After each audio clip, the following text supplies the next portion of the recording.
Etcetera etcetera.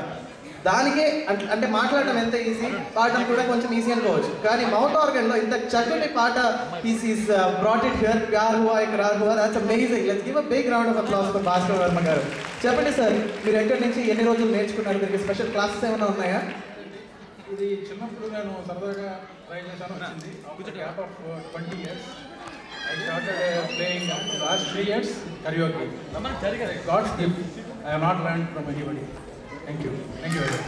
ధన్యవాదాలు భాస్కర్ గారు, thank you very much. అవును వివేక్, ఏంటి మధ్యన బాగా హెల్తీగా కనిపిస్తున్నట్టున్నావు, ఏం తింటున్నావు బాబు? ఏం లేదు హారిక, డైటింగ్ చేస్తాను అప్పుడప్పుడు, తర్వాత యోగాసనాలు రోజు చేస్తాను. అవునా, ఎలాంటి ఏం తింటుంటావు? ఏం లేదు, ఇలాంటి బాడీ మెయింటైన్ చేయాలంటే రోజుకి ఒకే ఒక పండు తినాలి. పండ? అవును, ఒకే ఒక పండు. ఏంటా ఒకే ఒక పండు? పనస పండు. అబ్బో, మరి యోగాసనాలు అంటే ఏమైనా ఓ చేస్తావా? రైట్, అంటే హెల్త్ మెయింటైన్ చేయాలంటే యోగాసనాలు లాంటివి చేస్తుండాలి. అది సో నా యోగాసనానికి పేరు నువ్వు కనిపెట్టు, నేను ఎలా ఉంటుందని చెప్తాను, ఓకేనా? తెల్లవారు లేవగానే 5 o'clock అలారం పెట్టుకునేసి నిద్ర లేచిపోవాలి. ఓకే. లేచి ఎవరు లేని ఒక చోటుకి వెళ్ళాలి. బేస్మెంట్ అయినా కావచ్చు, లేకపోతే కార్ గరాజ్ అయినా అవ్వచ్చు.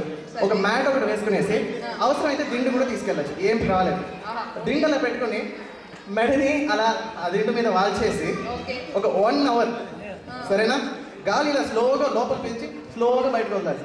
ఓకే. ఇట్లా చేస్తూ ఉంటే ఇలా బాగా బాడీ మెయింటైన్ చేయొచ్చు. ఆహా, ఈ ఆసనం పేరేంటైనా? శవాసనం. అబ్బో, శవాసనం అంట. ఇదేదో మనం ట్రై చేయాలి. ఖచ్చితంగా అందరూ చేయాల్సింది. ఇక్కడ చాలా మంది అంకుల్స్ ఆల్రెడీ చేస్తుంటారు అనుకుంటా.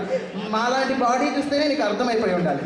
ఆల్ రైట్, ఈ మాట ఇలా జరుగుతూనే ఉంటాయి కానీ let's go for the next performance. It's by Sariyu Chitiyala. She is doing a semi classical dance. So please all right, ladies and gentlemen, Sariyu చిటియాలా.